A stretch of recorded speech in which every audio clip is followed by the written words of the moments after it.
Hello students. यह प्रश्न आपका पहला चैप्टर जो है वास्तविक संख्याएं, यह प्रश्न उसी चैप्टर से लिया गया है। आपके बुक के पहले चैप्टर से ही यह प्रश्न संबंधित है और चैप्टर का क्या नाम है? वास्तविक संख्याएं।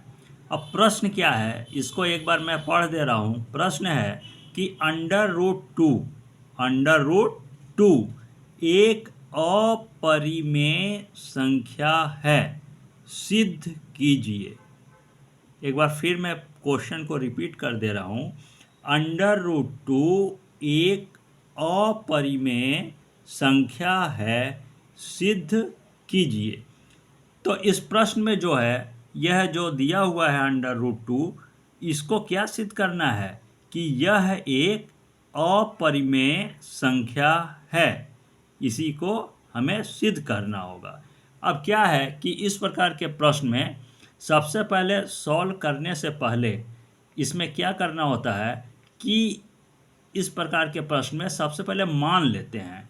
मैं यहाँ पर आपको शॉर्टकट में समझा दे रहा हूँ कि अंडर रूट 2 हमें सिद्ध करना है कि अपरिमेय संख्या है। तो सबसे पहले अंडर रूट 2 को यह माना जाएगा, यह मान लेंगे कि अंडर रूट 2 एक परिमेय एक परिमेय संख्या है। यह मानते हुए प्रश्न को, इस प्रकार के प्रश्न को सॉल्व किया जाता है। तो इसको यदि परिमेय संख्या मान के सॉल्व करेंगे और देखेंगे कि क्या अंडर रूट 2 एक परिमेय संख्या है कि नहीं।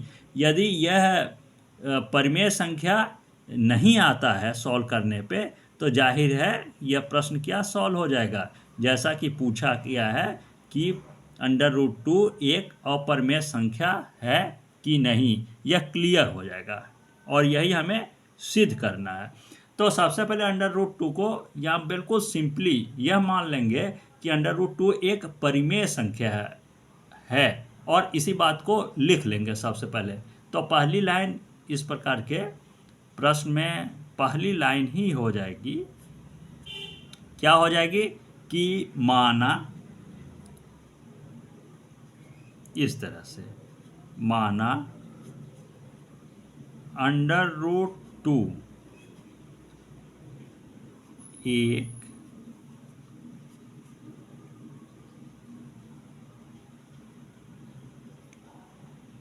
परिमेय,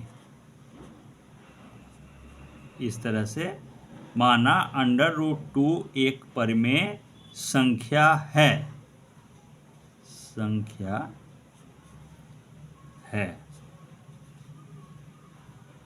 तो इसको परिमेय संख्या मानते हुए इस प्रश्न को सिंपली सॉल्व करते हैं। अब एक साधारण सा रूल होता है, एक साधारण सा नियम होता है, क्या कि यदि कोई परिमेय संख्या है तो उसे क्या करते हैं कि a/b के रूप में आप प्रदर्शित कर सकते हैं। यदि कोई भी संख्या परिमेय संख्या हो, जैसा कि यहाँ पर प्रश्न में पूछा गया है कि अंडर रूट 2 के बारे में प्रश्न में क्लियर करना है, तो इसको परिमेय संख्या मानेंगे अगर, तो यदि कोई भी परिमेय संख्या होगी तो उसे a/b के रूप में एक समान सा नियम है कि a/b के रूप में आप प्रदर्शित कर सकते हैं। तो इसी बात को नीचे लिख देंगे। क्या लिखेंगे कि अंडर रूट 2 किसके रूप में प्रदर्शित कर सकते हैं? a/b, ठीक है, ये इस तरह से। अब परिमेय संख्या है तो उसे a/b के रूप में आप प्रदर्शित कर सकते हैं। अब यहाँ यह बात भी क्लियर लिख देंगे कि यह a और b क्या है, यह a और b है क्या। तो यह a और b क्या है? सह अभाज्य संख्याएं, मतलब कि किसी भी संख्या से a और b को काटा नहीं जा सकता है, 1 के सिवाय, 1 के अलावा किसी अन्य संख्या से यहाँ पर a और b को काटा नहीं जा सकता है, जैसा कि a/b के रूप में प्रदर्शित किया जा सकता है। तो यह दोनों क्या है? सहअभाज्य संख्याएं। तो इसी बात को लिख देंगे,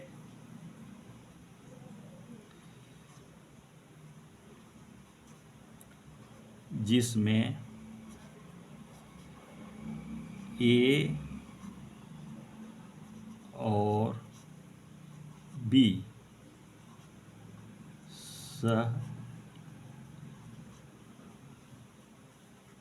सहअभाज्य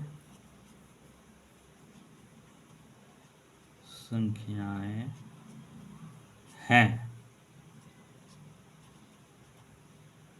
और इसके बाद एक बात और मैं क्लियर यहाँ कर रहा हूँ, यह जो b होता है ना, यह जो b होता है वह जीरो कतई नहीं होगा।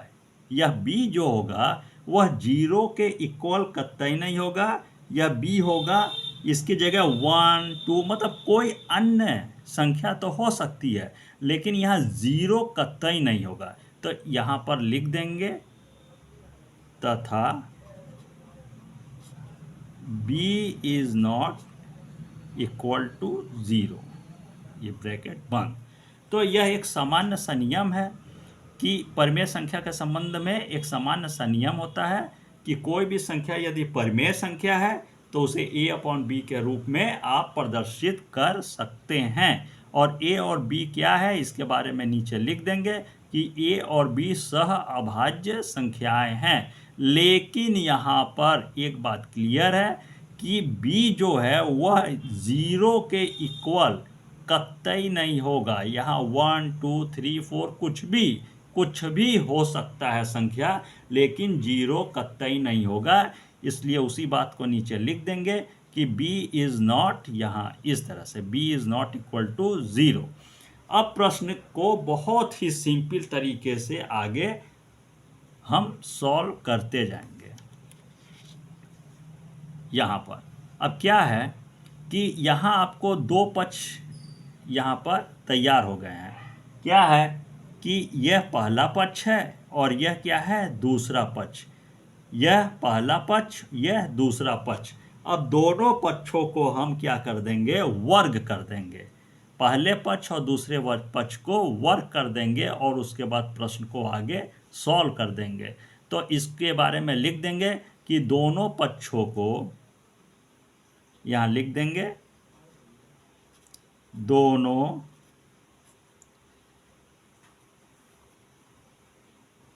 पक्षों का वर्ग करने पर, पहला पक्ष कौन सा है? √2 और दूसरा पक्ष है a/b। तो यह वर्ग करने पर क्या हो जाएगा? यहाँ पर इसको लिख देंगे कि √2 वर्ग करने पर हो जाएगा होल स्क्वायर इक्वल टू, इधर है आपका a/b, तो वर्ग करने पर क्या हो जाएगा? a/b का होल स्क्वायर। अब इसके बाद क्या करेंगे? इस प्रश्न को आगे सॉल्व करेंगे। क्या सॉल्व हो सकता है यह प्रश्न कि यहाँ पर आगे क्या होगा? एक बहुत सिंपल सा नियम है कि कोई भी √2 में, अंडर यहाँ 2 है, तो कोई भी यदि संख्या अंडर रूट में है और उसका वर्ग भी हो, जैसे यहाँ 3 हो 4 हो, मतलब कोई भी संख्या यदि वह अंडर रूट में है, जैसा कि यहाँ √2 है, और यदि उसका होल स्क्वायर हो, तो यह क्या है? जब इस स्क्वायर को यह सॉल्व करेंगे सिंपली, और यह क्या हो जाएगा? अंडर रूट हट जाएगा और यहाँ सिर्फ क्या बच जाएगा? ओनली 1 2। इसको लिख देंगे इक्वल टू, यहाँ यदि √3 का होल स्क्वायर है यदि होता प्रश्न में, तो यहाँ क्या बचता? यहाँ सिर्फ 3 होता। तो यहाँ प्रश्न में क्या है? √2 का होल स्क्वायर है, इसलिए जब ये हटेगा, स्क्वायर हटाएंगे और सॉल्व करेंगे तो क्या बच जाएगा? सिर्फ 2 बचेगा। यहाँ 2 लिख देंगे। अब a/b का होल स्क्वायर है, तो ये क्या होगा, जब इसको सिंपल करेंगे आगे सॉल्व, तो ए स्क्वायर हो जाएगा और यहाँ बी का भी क्या हो जाएगा, स्क्वायर, दोनों पर स्क्वायर आ जाएगा। इसके बाद क्या है, इसको क्या आगे कोई एक नेक्स्ट लाइन सॉल्व की जा सकती है, तो हाँ, इस प्रश्न में इसको एक लाइन और सॉल्व किया जा सकता है, सिंपल किया जा सकता है। जैसे बी स्क्वायर का तिर्यक गुणा 2 से किया जा सकता है, और जब किया जाएगा तो यह और सिंपल हो जाएगा। क्या हो जाएगा, यहाँ इस तरह लिख देंगे, जब तिर्यक गुणा हो जाएगा तो क्या आ जाएगा, यहाँ पर 2b स्क्वायर इक्वल टू, यहाँ क्या बचेगा, यहाँ बस बचेगा ए स्क्वायर, यहाँ बचेगा ए स्क्वायर। अब यह क्या हो गया, इसके आगे कोई सामान्य रूप से आगे सिंपली सॉल्व नहीं किया जा सकता है, इसलिए यह सॉल्व होते हुए यह आपका क्या, इसका निर्माण हो गया, यह बन गया आपका समीकरण 1, यह आपका बन गया समीकरण 1। अब इसमें क्या करेंगे, इस समीकरण 1 को सिंपल तरीके से यहाँ पर थोड़ा सा क्लियर आप प्रश्न में कर देंगे। क्या क्लियर करना होगा, क्या कि एक नियम होता है, एक रूल है, प्रमेय 1 से एक रूल होता है कि कोई भी अभाज्य संख्या, अच्छा उससे पहले मैं इसको और भी सिंपल तरीके से समझा दे रहा हूँ, और भी आसान विधि से यहाँ समझा दे रहा हूँ, तो आपको समझने में और भी आसानी होगी।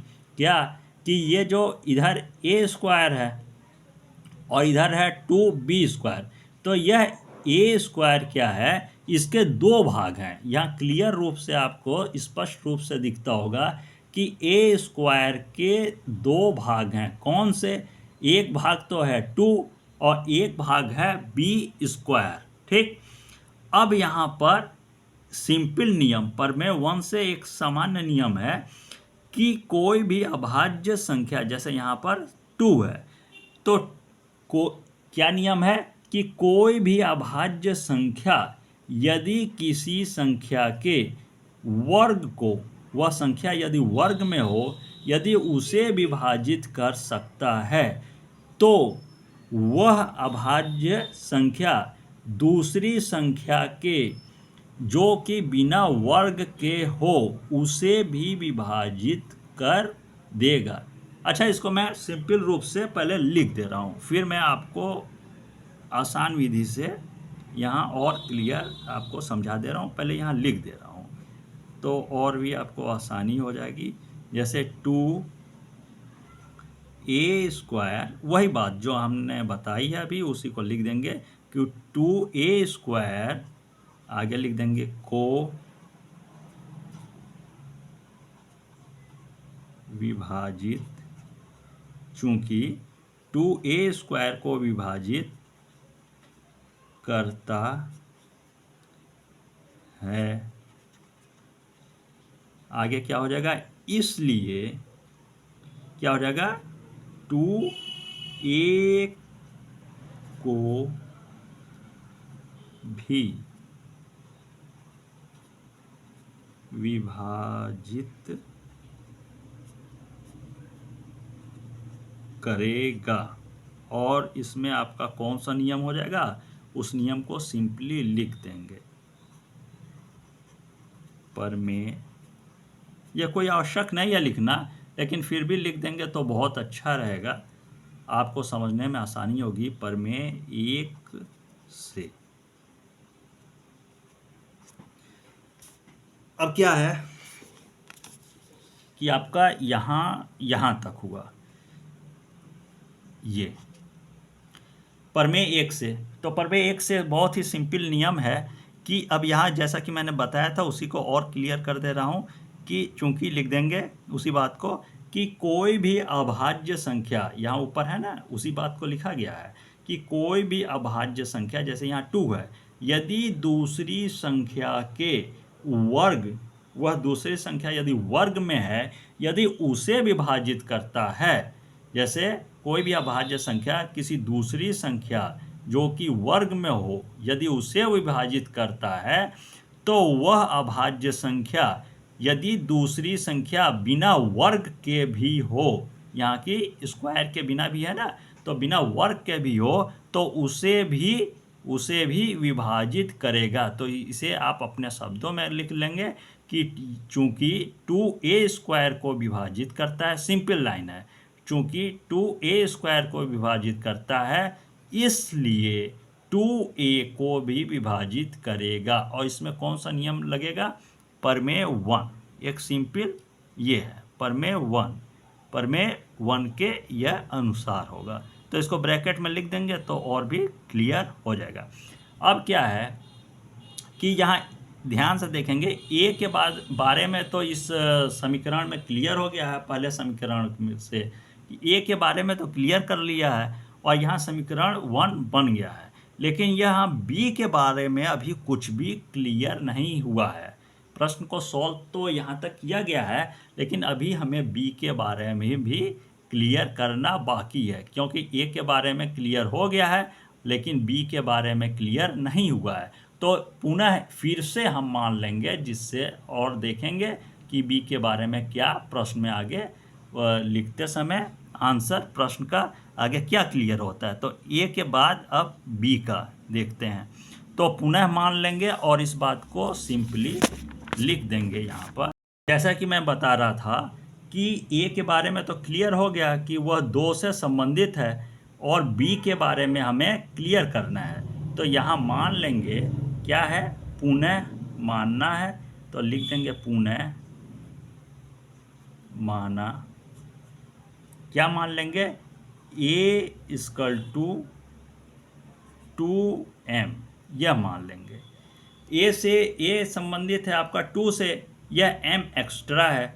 अब यह m है क्या, इसके बारे में लिख देंगे m जो है वह आपका एक पूर्णांक है। m क्या है? यह एक पूर्णांक है और इसको यहाँ पर ब्रैकेट में लिख देंगे जिसमें m एक पूर्णांक है। यह आपका ब्रैकेट बंद। यहाँ पर m जो एक्स्ट्रा माना है वह क्या है? एक पूर्णांक है, यह लिख देंगे। अब क्या है कि इसके आगे यह जो समीकरण 1 में जो भी जहाँ भी a है वो वहाँ पर क्या लिखा जाएगा? वहाँ लिखा जाएगा 2m। जहाँ भी माना है ना कि a = 2m माना है, तो जहाँ भी समीकरण 1 में a होगा वहाँ क्या लिख जाएगा? वहाँ लिखा जाएगा 2m। अब यहाँ मैं शो कर दे रहा हूँ जो सॉल्व किया गया है, ये यहाँ ये सॉल्व हमने किया है कि यह समीकरण 1 आया है। तो समीकरण 1 क्या है कि 2b² = a²। तो a की जगह हमने क्या है माना? 2m माना है। तो यहाँ पर क्या हो जाएगा, जब a हटा देंगे तो क्या हो जाएगा? 2b² तो है वही रहेगा = और यहाँ हो जाएगा 2m का होल स्क्वायर, 2m का होल स्क्वायर। अब यहाँ पर इसको इस तरह से यहाँ लिख देंगे कि समीकरण 1 में, इसको पहले लिख देते हैं फिर मैं क्लियर कर दे रहा हूँ। समीकरण 1 में a = 2m मान रखने पर, अब समीकरण 1 क्या था? 2b² = a²। तो हो जाएगा आपका 2b² = a² था। तो a की जगह हमें लिखना होगा 2m। तो 2m का क्या हो जाएगा? Whole square. अब क्या है कि इधर a था a², तो 2m का हो गया आपका होल स्क्वायर। अब इसको क्या है, सॉल्व किया जा सकता है, सिंपल किया जा सकता है। कैसे? आपका हो जाएगा 2b² है तो ये 2b² ही रहेगा इक्वल टू। अब 2m का होल स्क्वायर है तो इसको सिंपल करेंगे तो 2 दूना आ जाएगा आपका 4 और m पर भी आपका लग जाएगा स्क्वायर।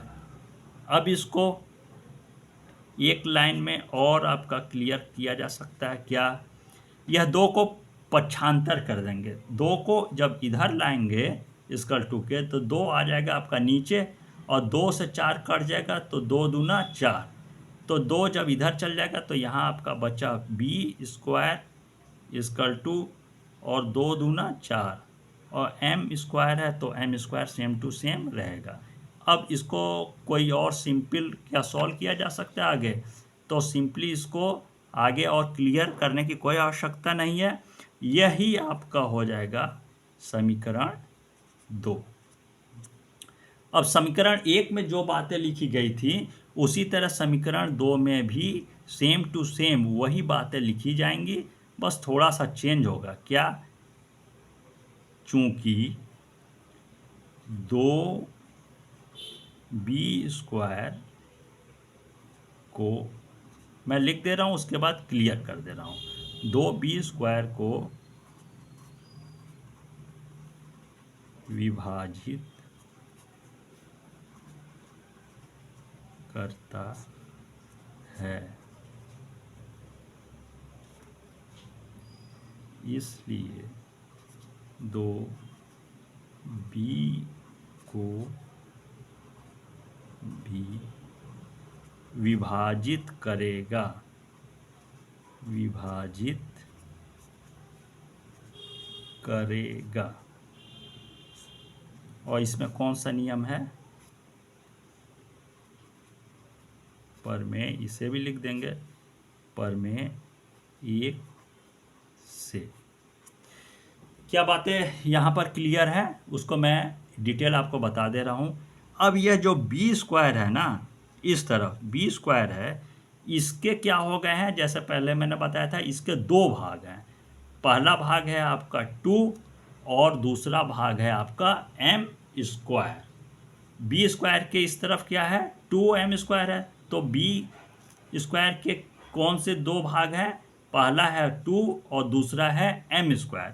अब इसी बात को क्लियर करते हुए लिख देना है कि प्रमेय 1 में एक सिंपल नियम है, वह क्या कि कोई भी अभाज्य संख्या यदि दूसरी संख्या के वर्ग को विभाजित करता है, जैसा कि मैंने पहले बताया है, और तो क्या हो जाएगा, इसलिए 2b को भी विभाजित करेगा, मतलब वह अभाज्य संख्या दूसरी संख्या जो बिना वर्ग के भी हो उसे भी विभाजित करेगा। यह मैं सिंपल शब्दों में आपको और क्लियर, मैंने इसमें कोई याद करने की कोई आवश्यकता नहीं है क्या कि समीकरण 1 और 2 से स्पष्ट है कि, अब समीकरण 1 और 2 से क्या स्पष्ट है, तो पहली लाइन लिख देंगे समीकरण 1 और 2 से स्पष्ट है कि। अब क्या स्पष्ट है, तो आपने देखा होगा कि a भी 2 से संबंधित है और b भी 2 से संबंधित है, मतलब दोनों का उभयनिष्ठ गुणनखंड आपका क्या आया है, 2 आया है। तो उसी बात को लिख देंगे, क्या लिखेंगे कि a और b का उभयनिष्ठ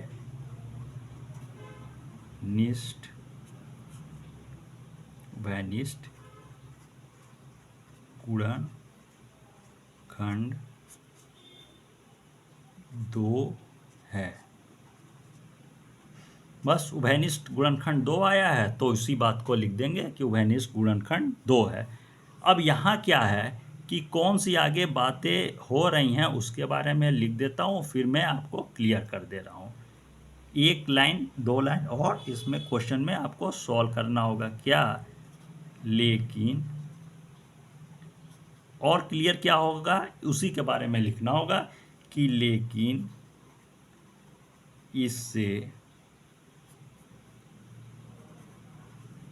इस तथ्य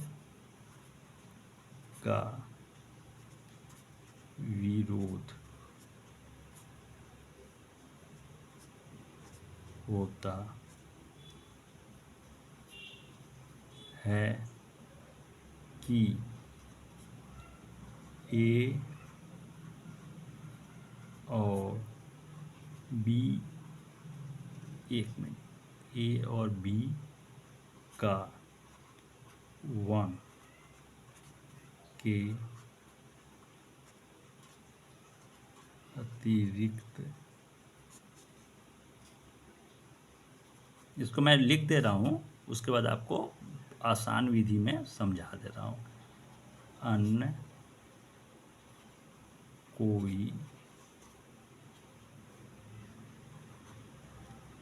उभयनिष्ठ गुणनखंड नहीं है।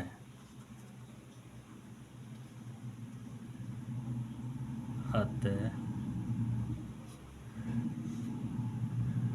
हमारी परिकल्पना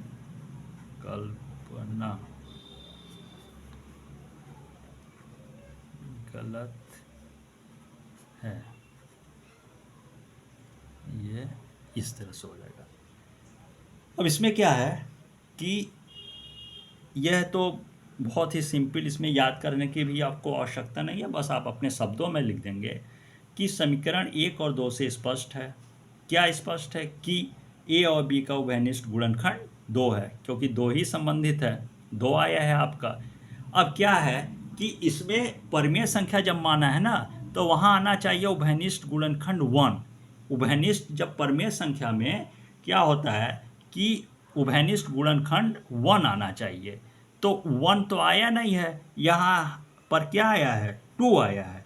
यदि 1 आया होता तो वह परिमेय संख्या मान लिया जाता कि √2 एक परिमेय संख्या है, लेकिन जब 2 आया है, जब यहाँ एक बार मैं क्लियर कर दे रहा हूँ कि यदि 1 आता उभयनिष्ठ गुणनखंड तो वह हो जाता परिमेय संख्या, तो लेकिन उभयनिष्ठ गुणनखंड आया है 2, तो वह परिमेय संख्या कतई नहीं होगा और उससे इस तथ्य का विरोध होता है। उसी बात को आगे लिखा गया है कि जब 2 आया है तो वह हो गया है परिमेय संख्या की जगह अपरिमेय संख्या, और वही हमें सिद्ध करना था। तो लिख देंगे समीकरण 1 और 2 से स्पष्ट है कि, अब इसमें मैं क्या बता रहा था उसी बात को लिख देंगे कि समीकरण 1 और 2 से स्पष्ट है कि, क्या स्पष्ट है कि ए और बी का उभयनिष्ठ गुणनखंड 2 है। ए और बी का उभयनिष्ठ गुणनखंड 2 है। तो यहाँ पर यदि 1 आता, जैसा कि हमने माना परिमेय संख्या मान के सॉल्व किया है, तो वहाँ आना चाहिए 1। तो 1 आता तो यह साबित हो जाता कि यह परिमेय संख्या है, लेकिन आया है 2, तो इसके मतलब यह है एक अपरिमेय संख्या। उसी बात को लिख देंगे साधारण शब्दों में, आप अपने शब्दों में लिख सकते।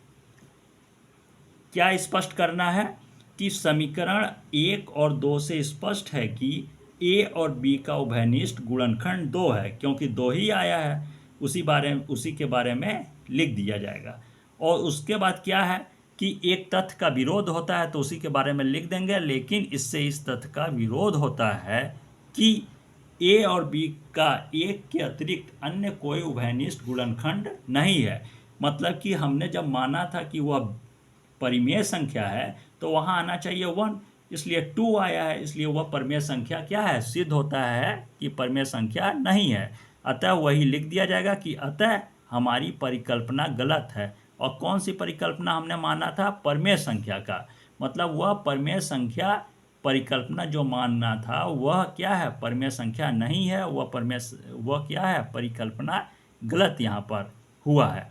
अतः जो सिद्ध होता है कि जब परिमेय संख्या है ही नहीं, तो वह क्या साबित हो गया, वह है एक अपरिमेय संख्या। और यही हमें बस सिद्ध करना था। इसी बात को लिख देंगे कि अतः